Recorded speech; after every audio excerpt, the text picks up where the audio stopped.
here we are again. I figured a solo podcast was in order, seeing as I haven't done one in a hot minute, and there's plenty to talk about. As you may already know, these are the ones I do where it's just me laying down on my couch at some ungodly hour of the morning, talking about some of either the topics that you guys have been in touch with me about, or, like tonight, talking about relevant things in my life at the moment. And there have certainly been some changes lately. I just recently left my normal full-time job for a full-time job of working for myself. Yes, indeed. Creative side hustle life. I'm not the first person to do this, and certainly not the last. People quit jobs every day. No biggie. But I'll share with you guys what my deal is, just for giggles. It's been a little over a week at this point, and I wanted to give myself some space mentally to explore it before documenting it, if you will. I wrote up a blog that'll be going up with this podcast to accompany it, so I hope you check that out too after we're all done here. Or maybe you just read the blog and now you want to hear me talk about it. If so, what's up? How's your day going? Anyway, so the first question everyone asks is, why? Why would you not wait to find another job first? Well, that was intentional because I had been looking at other jobs for a while and would occasionally toss my hat in the ring for one, but I wasn't even too stoked about those ones because the real thing I was looking for was time. Time to focus my energy on my own projects without having to show up somewhere at the same time every day, at least for a bit.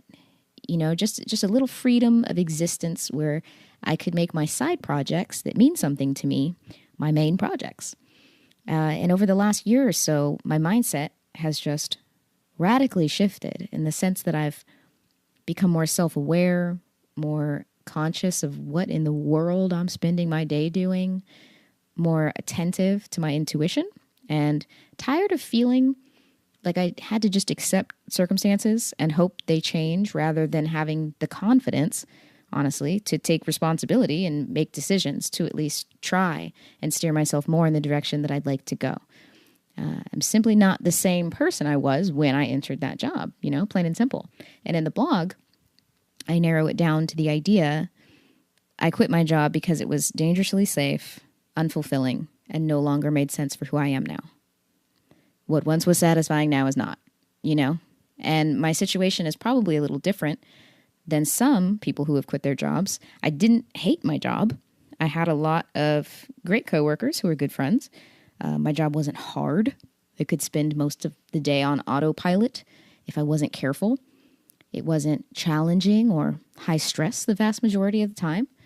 It was comfortable in its own kind of way and very easy to stay in. But I knew it wasn't what I wanted to do long term, and it wasn't what I was meant to do anymore. Who knows what I am meant to do, but but that was not it. So once you're having those thoughts, what else is the option but to leave? Because otherwise you're just existing and wasting time. And if I know that it's not the plan, and I've already done this for years now, maxed it out for what it was, then what am I doing here? So basically with what I'm looking to do as a creative person, being a side hustling freelancer, at least for a bit, was the only real option that kept coming back to me. Unless I find something else that makes sense, or I eventually need to grab some other job at some point. I'm not opposed to that if that becomes necessary, but something had to change. I couldn't keep doing what I was doing. And I took a clear look at alternative sources of income that I could manage on my own time. I made a list of things that I needed to do productivity-wise if I were to quit. That includes how much writing I need to do, how many podcasts I need to have happen a week, how many times I'm on Twitch. Should I expand into YouTube? Probably. How much time I spend on projects that are paid so that I can make sure to keep myself afloat. I spent time thinking of all the best things that could happen and purposefully imagining the absolute worst because I wanted to appreciate both ends of the spectrum. I had a full-time job with vacation time and whatnot, and that becomes comfortable in its own way, naturally. And those are great things, and I always appreciated them. But those things also became a sort of trap for me. trapped by the safety of those things, because the safety is amazing. I love safety, you guys. Personally, I really do. I love it. But in exchange for those things, my time is also tied up and keeps me from doing the things that do excite me, because the energy isn't as there as it should be. And everything in me wants to rebel against nonsense. And when I look at it honestly, I mean, I made enough to survive in an all right way, but I wasn't making bank. Like, I don't even have well, this job pays me a ton and my overhead is super high, so it's best to just stick it out and I have a family, etc. excuse. Okay? I didn't even have that. So then what am I doing here?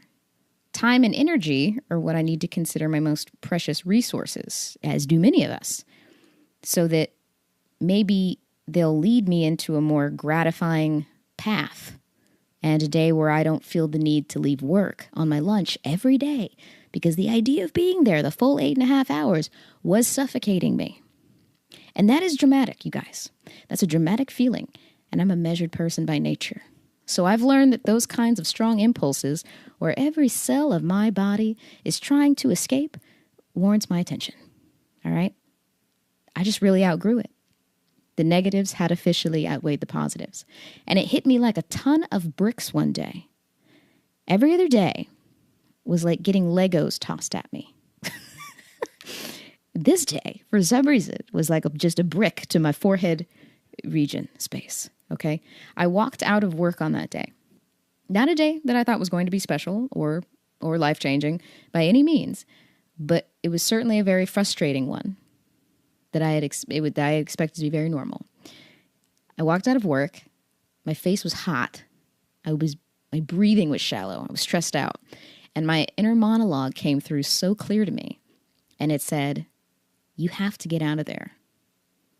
It was so loud. I could swear it was out loud. For a second, I was worried that I'd said that out loud. And that people nearby were going to think I was a crazy person. You have to get out of there. Now, I'd been feeling that for a while, but something about the way it came through to me in that moment I just made it so impossible to brush aside. I was tired of being afraid of the change. I was tired of living in a Groundhog's Day. I was tired of feeling unappreciated, tired of letting this source of a consistent paycheck keep me stuck. Wanting a consistent paycheck is a legitimate thing. I definitely still want that. Yeah, no doubt about that. But at a certain point, you got to remember that those paychecks can be found in other ways. And I had to just step up and be my own catalyst. Remove the option of the safety zone and see what I do when it's not there. You know, let's play the game.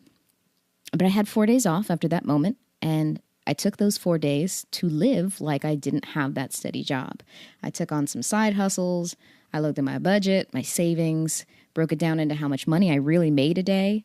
I looked at how much excess I have in my home that I don't need. I let it all really settle in, knowing deep down the whole while that there was really no going back this time. And the next day I had work. I gave my 2 weeks notice. Nervously, of course, because, you know, the lady likes her safety. I'm not kidding about that. I really do. But it had to be done. And I couldn't have been more happy after that for simply just making a decision for myself. So what happens when you tell your friends that you're quitting your full-time job to figure things out and live a more up and down financial lifestyle for a time? Some of them say they're scared for you. Some ask if you're scared or say that they're worried about you. And I'll tell you what, it's not what you're looking to hear. Okay? It's not what you're looking to hear. But I know it comes from a place of them caring about me, so it is all good. But you know what one of the most surprising things was? So many people that I talked to said that they were proud of me. Not just happy for me, and congratulations, good luck. But hey, I'm proud of you. And that choice of words really resonated with me in a surprising way in those moments, and it was super appreciated. I think that comes from the fact that this feels like a big step for whatever reason. For whatever reason, if it kind of has. And that everyone has probably felt like how I was feeling at some point in their lives. So I think when you see somebody else make a decision like that, it just kind of naturally makes you reflect on what you're doing too. And I know that that's how I feel when I see other people at least trying to do something better for themselves in any way, even if it's kind of a nerve-wracking one and it's a little out of the ordinary. You know what I mean? It's just kind of, it is what it is. So what do my days post regular job look like right now? I look forward to easing into my day. I've never been a morning person. Nope, not never. Wish I was. I really do. But for some reason, my body is just not normal when it first wakes up. It needs time. So I've been waking up at my leisure, having a really nice cup of coffee. I get a workout in. I walk my dog and I walk other dogs, which has been fun. And then being creative. I picked up my guitar for the first time in years. I'm writing every day. I sit in a pile of self-doubt from time to time. Then I claw my way out of it by going on a jog or forcing myself to dance around my living room. No joke. I have to do things like that when I start to overthink. I'm recording podcasts and have taken on some work writing blog posts for others. It's like I've been building a cocoon for the last year, and now I'm finally trying to find my way out of it. I can't say I've come out as a new butterfly with my wings all spread and whatnot. Like, that's not what's happening. But I can tell that I'm in the process of stepping more confidently into myself. I'm sorry, that's a very lame example, but it's like 2 o'clock in the morning, so you'll have to forgive me on that one. Do I think this is going to be a perfect transition? No, what are you, crazy? No. Do I think I'll be fearless in every moment? Not even a little bit. I expect to be ragingly full of self-doubt every now and again. Not for leaving that particular job, just for simply not having something that's full-time, because I'm used to having something that's full-time. You know, you get accustomed to that. So it's just a kind of a very different lifestyle to step into, and I think that's where the uncertainty comes into play, just because you have put yourself in a place of figure it out.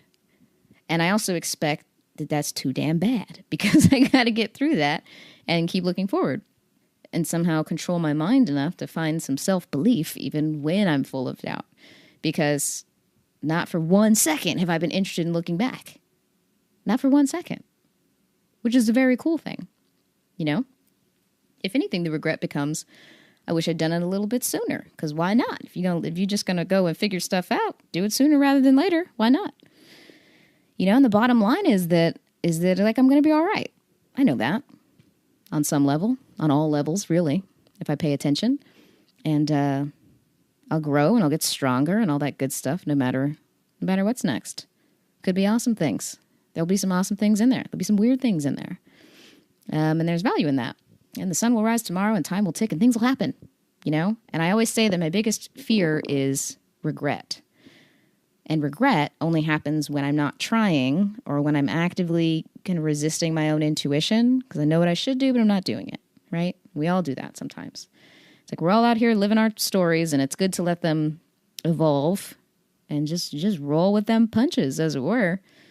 And I hope that if you're out there wanting to do something different, that you open your mind up to, you know, making any changes necessary to allow yourself to do so. Because it's all right. It's all right to change. It's all right to change things. So that's about it, you know.